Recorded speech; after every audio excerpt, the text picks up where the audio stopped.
Smart Philo, la philosophie c'est important, on vient de l'évoquer d'ailleurs il y a quelques instants, les sciences humaines et donc la philosophie, et on en parle cette semaine avec Luc de Brabander. C'est toujours un plaisir de vous accueillir. Vous venez de Bruxelles, il faut le préciser. Chaque fois. Philosophe d'entreprise, vous y tenez beaucoup. Alors vous avez beaucoup écrit.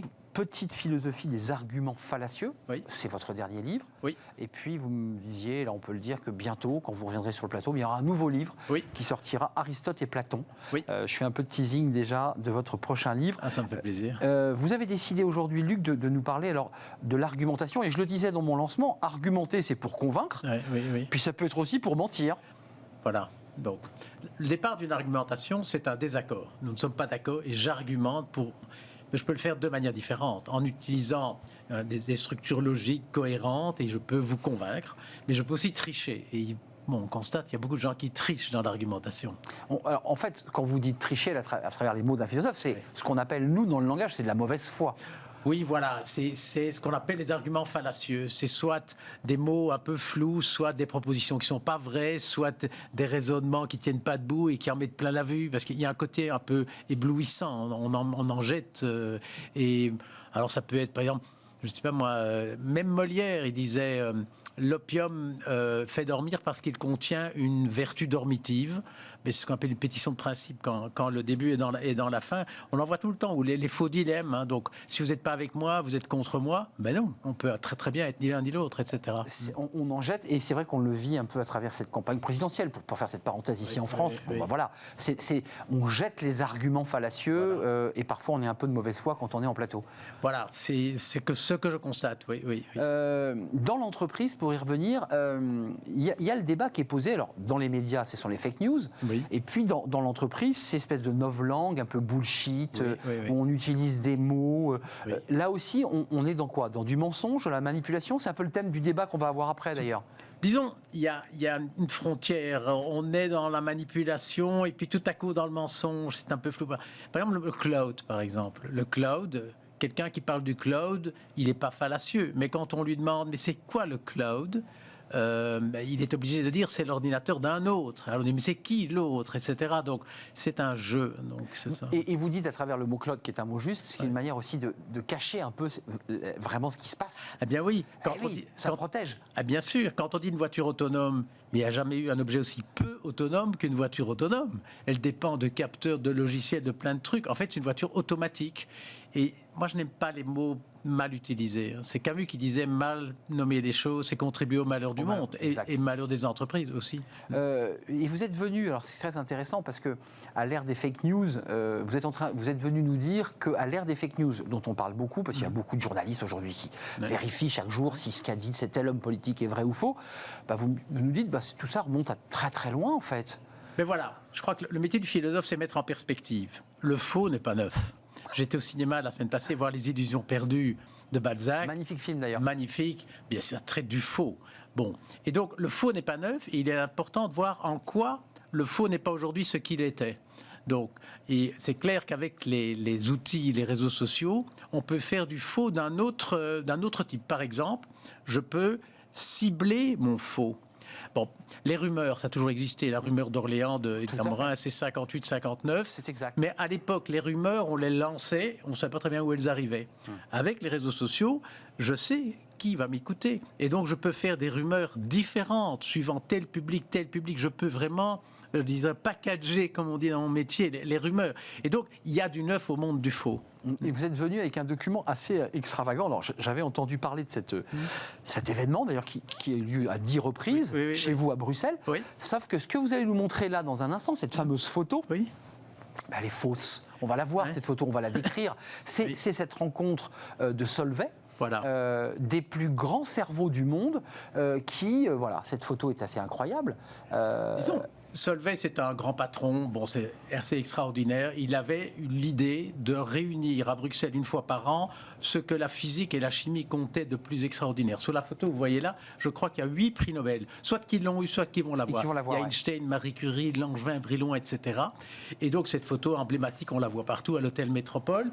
Et en fait, Solvay, qu'on voit au bout de la table avec sa barbe blanche, a été rajouté après. C'est un faux. C'est un faux. Alors, est-ce que c'est grave? Bon, on peut comprendre, c'est pas mal pour la postérité avec Einstein. Il voulait être là. Exactement. Et la famille vient d'avouer que c'est un faux. Et donc, mais à un moment donné, c'est un peu too much, quoi. Là, on lui en veut pas. Hein. Donc, il y a beaucoup d'exemples. Staline, enfin Mao Tse-tung, ils ont truqué mais je crois qu'aujourd'hui, on a dépassé le seuil du tolérable parce que les outils sont tellement puissants. On peut tout truquer aujourd'hui, faire des fausses vidéos, on peut et alors cibler, que je disais tout à l'heure. Ça, je dirais, c'est assez primitif. On a découpé la photo, on a rentré le monsieur à la barbe blanche et c'est fait. Oui. Là, vous êtes venu avec un autre exemple plus contemporain. Oui, 84. Mais qui là aussi démontre, à travers cette couverture qu'on va découvrir, d'un magazine mondialement connu, que si un enfant regarde cela, il peut se faire une opinion totalement fausse des pyramides. Voilà, c'est en fait en 84, le magazine a sorti cette couverture. Tout le monde trouvait ça très très beau. La seule chose, c'est que c'est un faux. Pour une question de mise en page, l'opérateur, le photoshopper de l'époque, il a bougé la pyramide de derrière. Donc celle de derrière, il l'a bougée. Et c'est un faux. Alors bon, elle est très belle la photo. Hein. Elle est magnifique, mais elle est fausse. Mais l'histoire n'est pas finie parce que le photographe, bien sûr, a porté plainte. Ils se sont excusés. Bon, ça, je crois qu'ils ne l'ont plus jamais fait. Mais ils ont été en Égypte, repérés, et ils ont retrouvé un des bonhommes sur son chameau. Et un des personnages a dit que le photographe avait fait recommencer 12 ou 14 fois la scène avec les chameaux pour avoir bien le cliché idéal. Donc d'une certaine manière, le photographe était faux aussi. Donc c'est que le photographe met en scène la photo, sauf qu'il ne sait pas que sa photo elle-même va être remise en scène. Exactement. Et donc, en fait, personne n'est vraiment blanc dans cette affaire. Mais juste là le philosophe qui possède, je dirais, les outils de connaissance de tous ceux qui ont écrit, en fait, il n'y a pas de vérité, finalement. Aujourd'hui, dans le monde dans lequel on vit, à quoi on se fie finalement si tout est faux ou si tout potentiellement peut être faux? C'est la question. Quand on parle de post-vérité, c'est l'année passée ou il y a 2 ans, en gros, c'est un peu troublant. Donc, alors, c'est un des grandes questions de la philo, bien sûr. Est-ce que est vrai ce qui est vérifiable? Bon. Mais il y a des choses qui sont vraies qui ne sont pas vérifiables. Et donc, on voit bien que c'est extrêmement difficile. Mais de là à créer la vérité après, ou alors le plus fort, une vérité alternative, hein, c'est aussi une expression. Bon, on se dit, oh là là, il va falloir reprendre un petit peu raison. Mais là, je m'adresse encore aux philosophes. Il peut y avoir 2 vérités en fonction de l'endroit où on se situe. La couleur d'un mur peut changer au gré des lumières et de l'endroit où on se situe dans une pièce. Absolument. Donc, il n'y a pas de vérité. Je n'irai pas jusque-là. Le mur, il est vraiment là. Le mur est là. La manière dont je le perçois, suivant l'éclairage, bien sûr, peut varier. Et c'est un sujet extrêmement difficile. Mais je crois qu'il vaudrait mieux s'en préoccuper un peu. Parce qu'aujourd'hui, on ne sait plus très bien à quoi se tenir. Pour rester sur notre idée d'argumentation fausse ou vraie, manipulatrice ou pas, est-ce que l'entreprise en joue tout cela, de tous ces outils? Mais d'une certaine manière, oui. Rien que l'acte de vendre, par exemple. Vendre, on essaye de convaincre, et donc on est dans l'argumentation, et puis on a envie de vendre plus. Et donc, on va peut-être un petit peu manipuler. Donc, si vous allez à un restaurant, je ne sais pas, tous les vendredis, et vous prenez du poisson, un jour vous arrivez, et le restaurateur vous dit « Oh, monsieur, on revient de rentrer un super poisson. Est-ce que c'est de la manipulation? C'est exact. Où est-ce qu'on en est? Où est-ce qu'on est? » Et bien sûr, avec les algorithmes, là, la question prend une ampleur gigantesque. Parce que les algorithmes ne sont pas faits pour faire du faux. Moi, je crois que Facebook ou les autres, ils se tracassent vrai, faux. C'est pas vraiment leur sujet. Leur sujet, c'est quoi? C'est de garder les gens à l'écran. Et il est facilement prouvable que le faux excite plus, la haine excite plus, on a plus de tendance à forwarder ou à faire suivre des messages. Sûr. Bon, et tout ça, ce sont des faits. Les trains qui arrivent à l'heure intéressent moins. Hein. Ben voilà, exactement. Et donc, comme le faux existe, je dirais, a plus tendance à être retweeté, comme on dit, il y aura plus de temps d'attention. Et donc, des algorithmes qui ont été faits pour garder les gens à l'écran, tout doucement deviennent des algorithmes qui font du faux. Pas parce que ça les intéresse, mais parce qu'ils gardent les gens plus longtemps.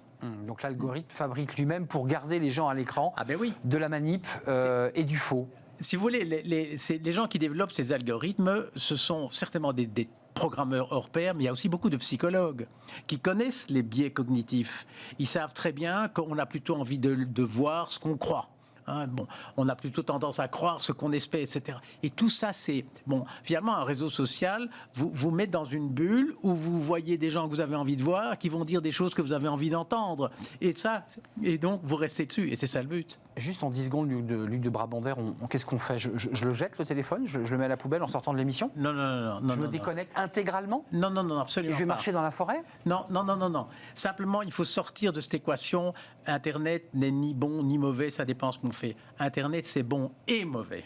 Parce que ni, ça permet de dire, bon, attendez, non, ça, votre téléphone, il est bon et mauvais. À tout instant, c'est une raison de s'interroger sur tout. C'est un sujet fondamental, cette question, qui dépasse d'ailleurs largement les frontières de l'entreprise. Oui, question de la manière dont on vit avec Internet. Merci Luc de Brabander de nous avoir rendu visite, philosophe d'entreprise. Petite philosophie des arguments fallacieux, c'est chez Erol, je n'avais pas cité l'éditeur. Voilà. Et le prochain sort dans quelques semaines et vous viendrez évidemment nous le présenter. Avec plaisir. C'était un grand plaisir. D'ailleurs, on va faire un peu écho à ce que vous nous disiez il y a quelques instants. Dans le débat, on va s'intéresser à l'occasion d'un livre qui sort de Thibaut Brière, Toxic Management, au management dangereux, au dérapage du management, à ce chef charismatique qui peut emmener ses collaborateurs, parfois ses milliers de collaborateurs, dans une forme de messianisme, de forme sectaire, où l'individu finalement est dépossédé de son quant à soi, de son être finalement. On en parle à travers ce livre, et puis on va aussi parler du harcèlement au travail, du harcèlement moral. C'est aussi un sujet important. On en débat dans quelques instants, juste après cette pause.